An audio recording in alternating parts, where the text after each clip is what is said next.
Alors, Alizé, envisagez-vous de faire Danse avec les stars cette année? Alors, j'ai eu des propositions, comme tous les ans. Et selon mon planning, je sais pas. En tout cas, ça a l'air d'être une belle aventure. Ah, donc pourquoi pas? Pourquoi pas? Comme tous les ans, je dis toujours ça. Alors, quel est votre prochain tatouage? Bonne question. Normalement, je devrais faire... je fais toujours un tatouage en fonction de ce qui m'arrive dans ma vie, tout ça, ou pour marquer quelque chose ou quelqu'un. Et j'ai perdu quelqu'un de très proche l'été dernier qui aimait beaucoup les tortues, donc je pense que je vais peut-être me faire une petite tortue. Voilà. Si vous pouviez collaborer avec n'importe quel autre artiste vivant ou mort, qui serait-il et pourquoi? Alors, pour un duo, je dirais Vanessa Paradis. Parce que je l'admire depuis toujours. Et en tout cas, en tant que chanteuse française, c'est un vrai modèle. Ensuite, collaborer au niveau pour mon album, peut-être Laurent Voulzy, c'est quelqu'un que j'aime beaucoup son travail et j'ai jamais travaillé avec lui, donc pourquoi pas. Alors,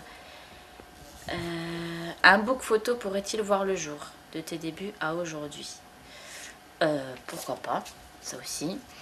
Book photo, ça fait très mannequin, mais plus ouais pour raconter mon histoire. Ouais. Mais à 28 ans, je me sens encore un peu jeune. Donc, tu vas attendre encore un peu. Je vais attendre encore un peu, ouais.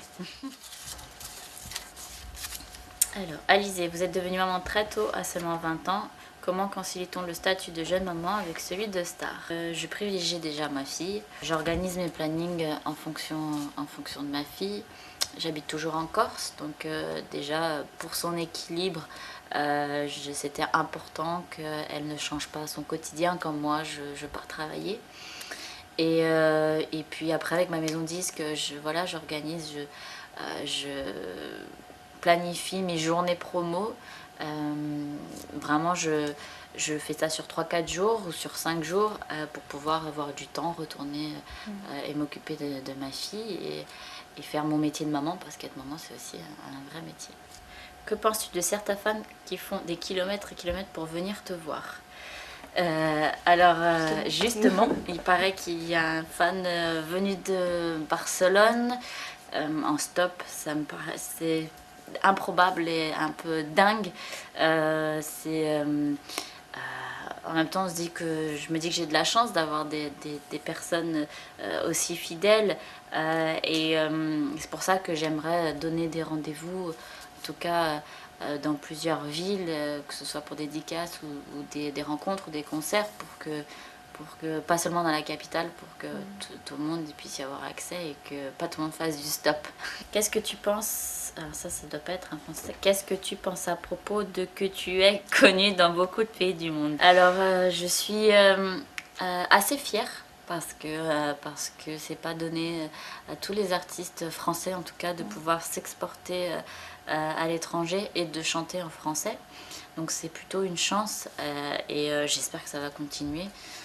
Parce que j'aime bien ça et j'aime bien aller dans les autres pays chanter mes chansons et que les gens en tout cas essayent d'apprendre le français à travers mes chansons comme par exemple mon père a fait quand il était petit, il a appris l'anglais avec les Beatles. Donc c'est un peu une fierté. Quelle est la chanson qui te tienne le plus à cœur sur 5? Bonne question. Je crois que c'est dur de choisir. Parce que chaque chanson est différente, chaque chanson aborde un sujet différent, même si l'amour est quand même le fil conducteur de cet album. Je crois que quand on a 4 enfants et qu'on nous demande de choisir notre préféré, c'est compliqué. Et moi, c'est pareil avec mes albums et mes chansons. J'aurais du mal à les choisir parce que j'aime tous mes albums et toutes mes chansons. Sinon, je les chanterais pas. Quel est le plus beau cadeau que tu aies reçu par un fan? Alors, je reçois beaucoup de cadeaux. Le plus beau, je dirais pas qu'il y en a un plus beau, mais en tout cas j'ai toujours des fans très attentionnés. Quand je fais des séances de dédicaces, ils savent que j'aime les bonbons, ils m'emmènent des bonbons. J'avais dit une fois que je collectionnais l'effet clochette, maintenant je sais plus où les mettre parce que j'en ai trop. Dès que je poste des choses sur Instagram, quand je démarre des collections, des petits bébés qui s'appellent les Sony Angels. J'ai des fans qui m'en envoient. Du coup, ils sont très, très attentifs et très attentionnés à ce que j'aime. Et donc, j'aurais du mal à choisir le plus beau cadeau. En tout cas, ils m'en font beaucoup. Et j'ai beaucoup de chance. Quelle est la chose la plus surprenante que vous êtes arrivée à la suite d'être célèbre? La plus surprenante à la suite d'être célèbre, de pouvoir chanter dans les stades au Mexique. Je crois que c'est la chose la plus surprenante et dingue. Parce que quand je suis partie au Mexique les premiers temps, je n'étais pas, enfin pour moi, je n'étais pas connue, j'avais pas fait beaucoup de choses et du coup je pensais que j'avais tout un travail à faire et finalement on m'a proposé une tournée des stades. Donc c'était assez dingue, donc c'est un peu la chose la plus surprenante dans mes 13 ans de carrière. Comment voyez-vous votre futur album?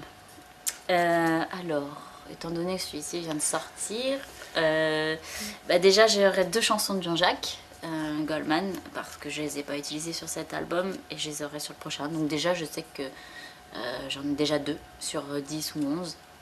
C'est déjà un bon début. Déjà pas mal. Voilà, après je sais pas, selon les rencontres que je ferai.